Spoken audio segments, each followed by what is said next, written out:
Relación con esta fecha clásica, la falta de empleo, el crecimiento que sigue dándose del empleo informal y luego los problemas cotidianos, la inestabilidad política, la desinstitucionalización del país, la violencia y la delincuencia. Quisiéramos conocer su punto de vista, usted que está en esta cartera clave en la cual se discute aún una posibilidad de focalización del precio de los combustibles, en la cual se enfrentan también graves tensiones entre ecuatorianos con invasiones y problemas de grupos indígenas en el oriente ecuatoriano, a pozos petroleros, etcétera, etcétera. ¿Qué reflexiones ha tenido usted sobre esta fecha? Muy buenos días, Gustavo, y a su audiencia y a la estimada ciudad de Cuenca.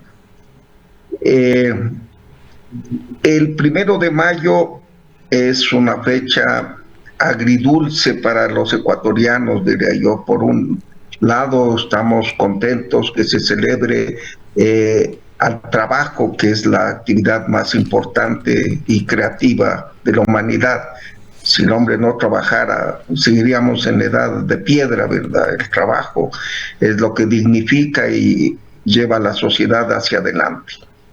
Pero por otro lado, es dolorosa la situación en el país, que viene ya de algunos años, que apenas el 35% de los ecuatorianos en capacidad de trabajar tienen un empleo estable. El resto, lamentablemente, no gozan de los beneficios de ley, tienen que buscarse la vida de cualquier manera. Eso es doloroso, terrible. Es una situación intolerable y lamentablemente es una constante en la mayoría de los países latinoamericanos. Usted ve las emigraciones hacia el norte, no solo del Ecuador, de Venezuela, de Bolivia, del mismo Perú. Hay que hacer algo. El desempleo, el empleo precario es el caldo de cultivo, lamentablemente, para la violencia, porque quien no tiene empleo formal tiene que buscarse la manera de alimentar su familia, de contribuir al hogar, y las posibilidades legales se le cierran. Lamentablemente, el delito es una puerta que se abre. Eso es una consecuencia de este problema de una estructura social que no alcanza a dar empleo a todos. La agitación, por supuesto, viene de esta precariedad. Usted lo ha mencionado muy bien. En las últimas semanas hemos visto en la Amazonía protestas que sean diferentes de las anteriores. Antes eran pacíficas, esta vez inclusive ha habido nobles militares heridos en una de estas manifestaciones. ¿Por qué? Es la misma raíz, la falta de empleo. Se está buscando cambiar la ley amazónica para incrementar el número de personas de la zona que puedan ser empleadas por las compañías petroleras y por Petroecuador, del 70 al 80 o 90%. Lamentablemente son empleos especializados que no es tan fácil de llenar. Así es que el objetivo de toda política del Estado tiene que ser crear empleos. En los Estados Unidos un presidente dijo: mi función es crear empleos y el resto vendrá por la verdad. Así es que el presidente de la República en ese sentido está buscando la inversión privada. Se ha firmado contratos para centrales de generación eléctrica, una por energía solar en Manabí. Se firmará en pocos días otro contrato para energía eólica en Loja. Hay ofertas para instalar 6 centrales en varias ciudades del país, inclusive en varias zonas, una de ellas en el Azuay, para generación eléctrica. Eso crea empleos. Estamos tratando, el día de mañana abriremos unas ofertas para campos petroleros, que vengan compañías y exploren, y si encuentran petróleo, producir más. Esto también crea empleos. Y si bien la minería hay que ser muy cuidadoso por el impacto social, pero también estamos negociando una concesión en el norte del país, la mina Cascabel, que puede ser una de las minas de cobre más grandes del mundo, que asimismo creará empleos. ¿Cuál es la moraleja?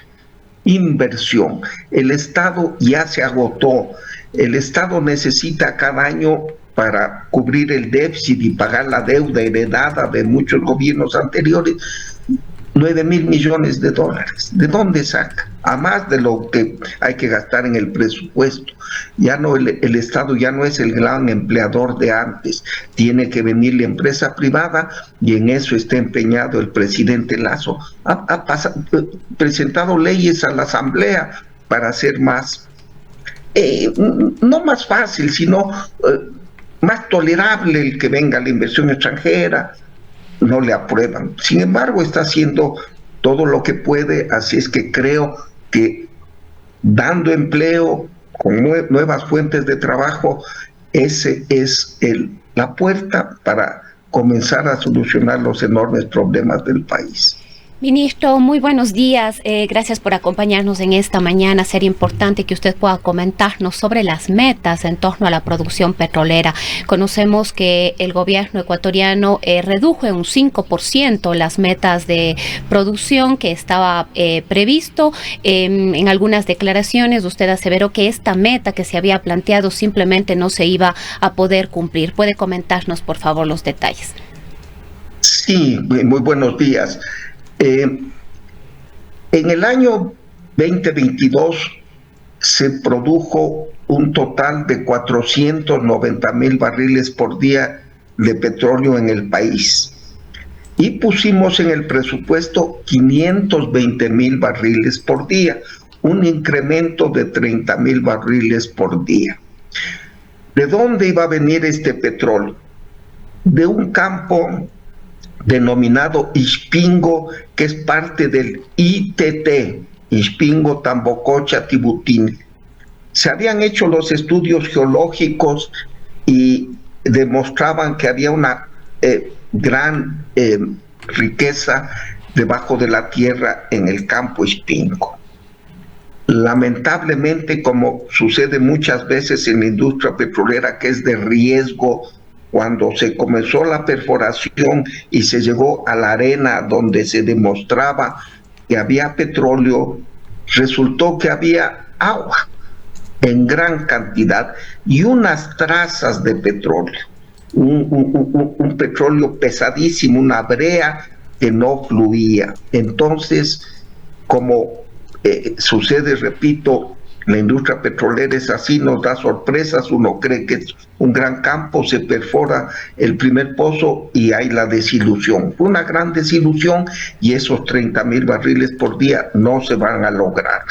Entonces, con toda sinceridad, tuvimos que decirle al país que íbamos a bajar de nuevo la meta al nivel del año 2022, 480,000 barriles por día. Es el fracaso, la desilusión del Ispingo el que ha movido esta cifra para abajo.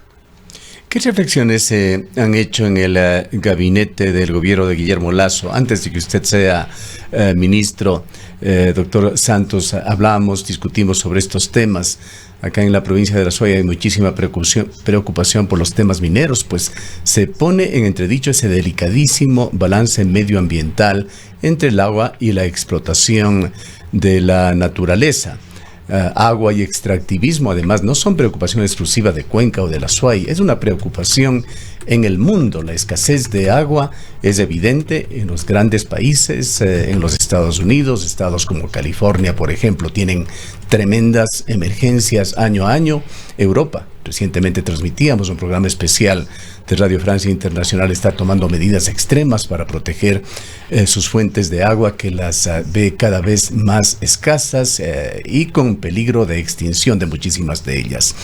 Mientras tanto, en Ecuador seguimos con una política de explotación de la naturaleza. No cambia la matriz productiva seguimos básicamente con commodities y explotación de petróleo. Ahora, minería, no se logran proyectos tecnológicos con valor agregado, no se ha introducido la absorción de alta tecnología. Son muy escasos las iniciativas ecuatorianas en donde se den procesos de aprendizaje y asimilación que nos permitan evolucionar en la escalera tecnológica. ¿Qué reflexiones hay sobre estos temas en el gobierno de Guillermo Lasso, en su gabinete, que no sean los proyectos extractivistas que además tienen una enorme carga de rechazo social por las consecuencias que crea? Es una pregunta difícil porque, mire, Gustavo, la minería bien hecha es la solución al problema energético.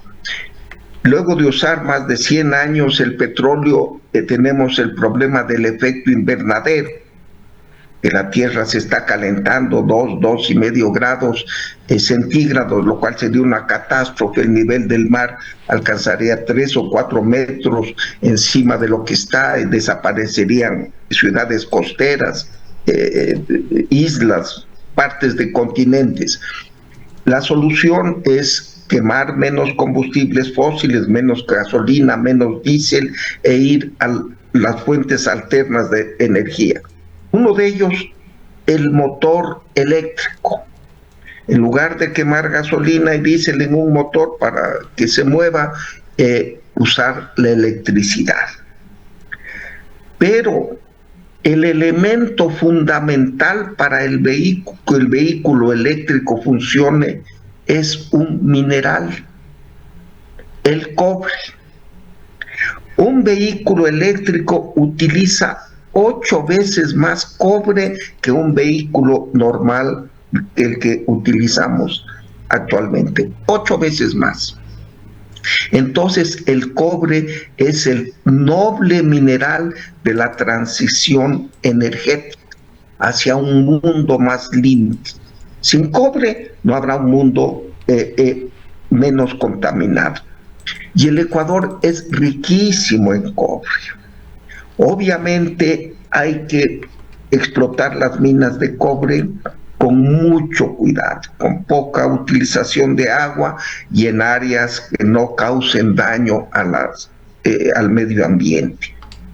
En Imbabura hay 2 minas extraordinariamente ricas, Yurimagua y Cascabel. Alguien me ha dicho que pueden ser las 2 minas de cobre más grandes que las minas chilenas. La población se está consultando. El gobierno, y no es este gobierno, el presidente Moreno cerró el catastro minero. Desde el año 2018 no se conceden nuevas concesiones mineras, hasta que hagamos un diálogo y nos pongamos de acuerdo cómo explotar nuestra enorme riqueza minera con cuidado ambiental y responsabilidad social.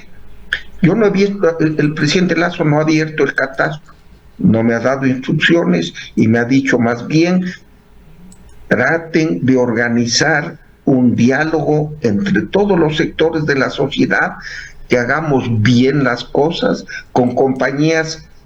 El país no tiene los recursos para desarrollar una mina, hablamos de 2.000, 3.000 millones de dólares de inversión.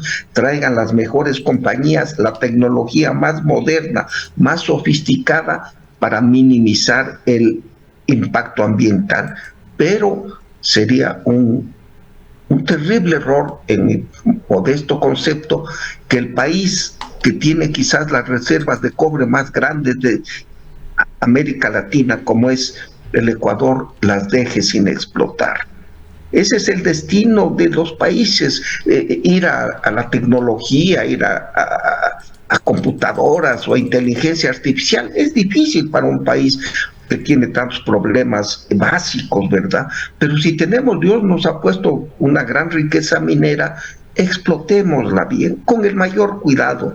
Yo soy una persona de gran conciencia ambiental, lo es el presidente de la República, pero mi estimado Gustavo y amigos, debemos aprovechar esta oportunidad que Dios nos ha dado de ser riquísimos en cobre, en oro, en plata, y explotar estas minas con mucho cuidado. Sí se lo puede hacer. En los Estados Unidos se lo hace, en África se hace, en Asia se hace, con las técnicas más modernas, pero no desaprovechemos esta riqueza.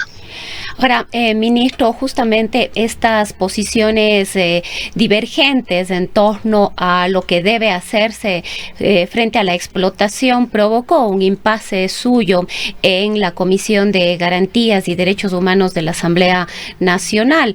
Se pudo ver en varios videos que circularon en las redes sociales que usted se enfrenta de alguna manera con Pablo Fajardo, con este abogado de la Amazonía ecuatoriana, lo califica de delincuente internacional en una defensa clara suya a la Chevron Texaco, pero también en contra de la posición que ha mantenido Fajardo y la gente de la Amazonía respecto de los mecheros.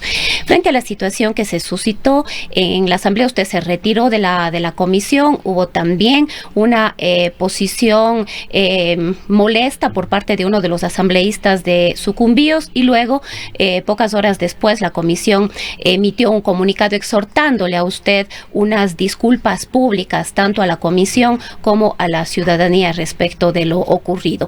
Esto de alguna manera pone claras cuáles son las posiciones respecto de lo que debe ser la explotación minera del gobierno nacional. ¿Puede usted comentarnos qué pasó en la asamblea y sobre todo si usted va a proceder con esas disculpas?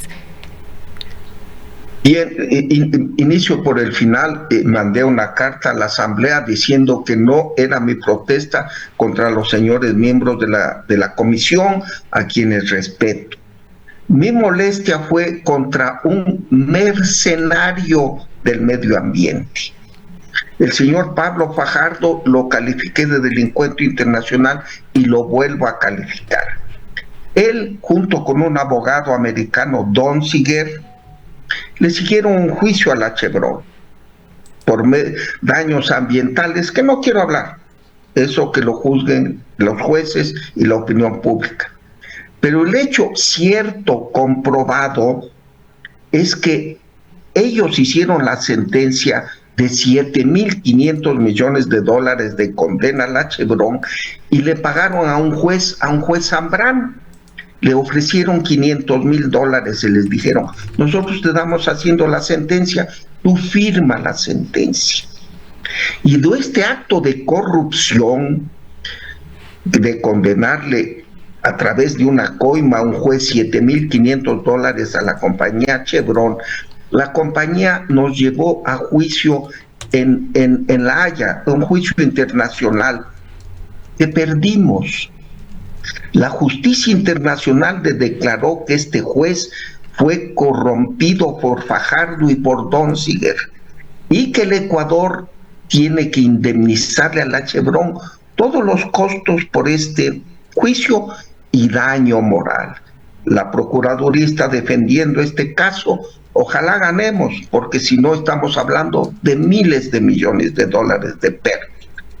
Y este señor Fajardo, con esa misma malévola actitud de sacar dinero a pretexto de cuidar el medio ambiente, que no le importa nada sino el dinero, coge 5 inocentes niñas y les dice: como ustedes viven en el oriente, hay un gas asociado que no se puede utilizar porque no tiene mayor valor económico y se lo quema, y esta quema les está causando daño, y presenta un juicio. Pero ya sacó las uñas. En una segunda asamblea ya dijo: a mí estas niñas necesitan una indemnización y yo soy el que cobro la indemnización. Me indigné que una causa tan noble como el cuidado del medio ambiente sea mercantilizada por un corrupto que solo quiere dinero. Y protesté porque este corrupto estaba al lado mío. Hay un diputado que ha sido hijo de uno de los señores que aparentemente demandó a la Texaco, se portó patán porque yo fui claro y educado y tuve que retirar. Yo soy cuidadoso del medio ambiente, pero no del mercantilismo y del chantaje, porque hay defensores de la naturaleza muy nobles Fíjese, el otro día escuché en también una reunión de una comisión del Congreso, creo que de recursos naturales, unos misioneros españoles que viven en la Amazonía. Ellos sí protestaban contra la minería ilegal, con toda la fuerza de su espíritu y de su convicción cristiana, porque el cristianismo es bondad, pero defensa de la justicia, pero no es corrupción. El cristianismo no es corrupción. Y Fajardo corrompió la lucha contra el medio ambiente, pagándole al juez y utilizando estas pobres niñas, ¿no? Contra esa fue mi protesta. Y por supuesto expliqué a la Asamblea como es mi obligación. Señor ministro, volviendo al tema minero, que es tan importante para la provincia de La Suay, a nivel global, en esta segunda década del siglo XXI, resulta imposible pensar en la actividad económica en general sin que intervenga el criterio de sostenibilidad y consideraciones que demandan respeto por la naturaleza. Aquí en Cuenca, justamente en estos días, se va a abrir en esta semana una exposición promovida por dos prestigiosas universidades extranjeras, universidades canadienses. A Canadá se le puede considerar, usted lo conoce, como una especie de capital del mundo en el tema minero. Estas dos universidades, York University y Western University, abren, reitero, en esta semana una exposición en la que muestran el desastre ecológico producido por minas en Canadá. Lo llaman devastación ecológica en zonas extractivas, resistencia, recuperación y regeneración. Es un proyecto de investigación académico denominado DESER, y hacen el paralelismo con lo que puede suceder en el macizo del Cajas.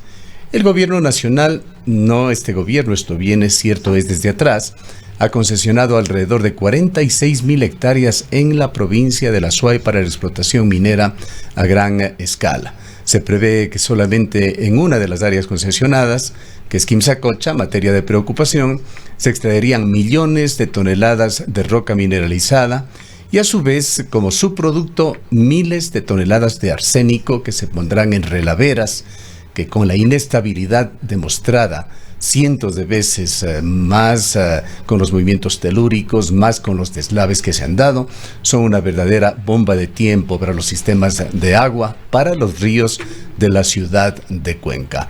Hay una constante que se la predica en el mundo de que no hay en realidad un sistema seguro de explotación minera. No se ha llegado a esos niveles tecnológicos. La minería viene de la mano con la contaminación. Y hay áreas que, por características propias, inherentes a lo que es la sierra ecuatoriana, realmente se vuelven en áreas en las que directamente se está poniendo en riesgo ese otro elemento precioso de la naturaleza, el agua, que sin duda, señor ministro, vale más que el oro, el cobre o cualquier otro mineral. Realmente es importante para la ciudad de Cuenca saber cuál es la posición del gobierno nacional con respecto a estos proyectos que amenazan a nuestra ciudad cuando hay de por medio, y usted lo conoce, una consulta popular en la cual el 86% de los cuencanos, de los azuayos, se pronunciaron por un no a estos proyectos mineros. Mire, Gustavo, podemos discutir horas. Yo estuve la semana pasada, a principios de marzo, en Toronto, en una feria minera que se llama Pyrac, que es la más grande del mundo, más de 25,000 participantes. Y el Canadá es un ejemplo de minería bien hecha. Le pongo un ejemplo. Aquí opera la compañía Ludling, la mina Fruta del Norte. Usted entra a la mina, es bajo tierra, y usted cree que está entrando a una sala de operaciones de un hospital. Todo es tan cuidadoso, todo es tan aséptico, todo es tan bien hecho. Tiene una política de género. Hay mujeres trabajando en las mejores condiciones, mujeres que hace 5 años o 3 se morían de hambre. Hoy son empresarias, son empleadas que tienen un trabajo formal, que ayudan a su familia, que sus hijos tienen un mejor futuro. Esa es minería bien hecha. Hay minería mal hecha, la del río Yusupino en el Napo, que es una desgracia, esta minería ilegal. Lamentablemente tenemos ambos ejemplos. Usemos el mejor, usemos el buen ejemplo. El gobierno está dedicado a erradicar la minería ilegal. Con todo el respeto, señor ministro, le pregunto, ¿por qué, si es tan ejemplar la explotación minera que se está dando en Ecuador? Usted ha mencionado otro proyecto, yo me voy a referir a otro proyecto de acá del sur del Ecuador, el proyecto Ecuacorrientes Mirador en la provincia de Zamora. ¿Por qué no se permite el ingreso de personas, de observadores, de periodistas a esta zona? Se mantienen las zonas estrictamente cerradas a cualquier tipo de visita de carácter periodístico. Mientras tanto, en las vecindades, y aquí en un hermoso cantón, el cantón Sixe, que tiene uno de los ríos más espectaculares de todo el país en cuanto a su calidad del agua, el río Santa Bárbara, hay explotaciones mineras tanto autorizadas por el gobierno, son artesanales, sí, pero autorizadas para funcionar, que están contaminando allí. Recientemente la revista Plan B, no habrá escapado a su atención, denunció que allí había 2 empresas mineras artesanales autorizadas que no cuentan con licencia ambiental, y otras 3 sí, directamente artesanales ilegales, que están contaminando sin control de las autoridades estatales y acabando con ese precioso río. Repito, la minería legal y la ilegal, hagamos la diferencia. Y Mirador, me extraña que no dejen entrar a los periodistas, porque si bien los señores chinos no tienen la fama de ser lo más cuidadosos con relación al medio ambiente, lo están haciendo bien. Si usted nos autoriza, señor ministro, enviaremos, haciendo todo el esfuerzo económico, un equipo periodístico allá para constatar. Ayúdenos con eso. Y nos gustaría mucho, y daremos el mejor reporte, lo más objetivo de cómo se está explotando la minería por allá. Perfecto, yo les voy a decir, el día de hoy voy a la oficina y les mando una carta que les reciba.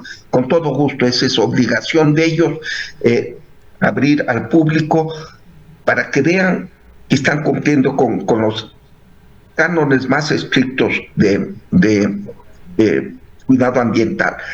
La minería ilegal, por más que se la combate, todavía quedan remanentes, pero quiero decirle, desde que tuvimos el conflicto con el Perú, nunca han estado tan activas nuestras Fuerzas Armadas, porque a ellas se les ha encomendado a través del Consejo de Seguridad el erradicar la minería ilegal. Es así, usar arsénico, mercurio, todos los elementos nocivos, ¿no? Así es que, pero la minería legal, hagamos un diálogo sensato, tranquilo, objetivo. Si hay una compañía seria que puede operar una mina bien hecha, con todas las precauciones ambientales y el beneficio social en un país que hablamos hace un par de minutos de la falta de empleo y de fuentes de riqueza, que se haga. Pero destruir los páramos, dañar el agua, imposible. Pero sí se puede llegar a un equilibrio. En la vida hay extremos, pero siempre hay que llegar a un consenso en beneficio de todos. Y eso está esperando el gobierno, que se pase la ley de consulta previa antes de otorgar ninguna concesión. Le repito, Gustavo, está cerrado el catastro, no se ha dado desde el año 2018 ninguna nueva concesión. Somos estrictos en el exigir los más altos estándares de cuidado ambiental y responsabilidad social, pero no nos bloqueemos, ni digamos la minería es la solución, la maravilla, ni digamos la minería es la destrucción de la naturaleza. Llegamos a un consenso donde se pueda hacer minería responsable y con cuidado ambiental, que se lo haga. Donde no sea posible por la fragilidad, que no se lo haga. Yo creo que eso es lo único que pido, Gustavo. Un diálogo y un acuerdo. señor ministro, de la mano de este debate que debe continuar sin duda alguna, otro tema que preocupa profundamente es precisamente esa falta de control oportuno por parte del gobierno nacional a la minería, sobre todo ilegal. Vemos en distintos puntos, aquí mismo en Río Blanco, luego de que la concesión está paralizada, vemos ya acciones de minería ilegal que están trayendo además serios conflictos sociales en el sector, y realmente la intervención estatal ha sido muy poca o nula. Mire, las Fuerzas Armadas realmente se están desplegando en todas partes. Hoy lo que pasa es que no anunciamos los operativos porque a veces se filtra y muchas veces ha sucedido que van las Fuerzas Armadas y ya no encuentran, se han llevado la maquinaria con la que hacen esta actividad ilegal, ¿no? Pero el Estado, el Consejo de Seguridad Nacional, que es el más alto organismo de seguridad del Estado, declaró a la minería ilegal una amenaza contra el Estado, así como el narcotráfico, así como las bandas criminales, o sea, y se han dictado nuevas leyes y disposiciones. Es un problema de tiempos, es un problema en el cual hay mucho dinero ilegal, hay personas que tienen armas y reciben a nuestros soldados a tiros, arriesgando su vida, ellos lo están haciendo. No se preocupen, ha comenzado esta campaña, tiene un par de meses nada más, será exitosa, denles tiempo. Combatamos la minería ilegal, pero permitamos la minería legal en donde sea con cuidado ambiental y responsabilidad social. Sí podemos los ecuatorianos llegar a un consenso. No dudamos de sus intenciones, doctor Santos. Esperemos que esto sea llevado a la práctica. Queremos agradecerle mucho por su amable atención, señor ministro. Buenos días, gracias por invitarme. Buenos días. Declaraciones del doctor Fernando Santos Albite, ministro de Energía y Minas de Ecuador. Son las 7:00.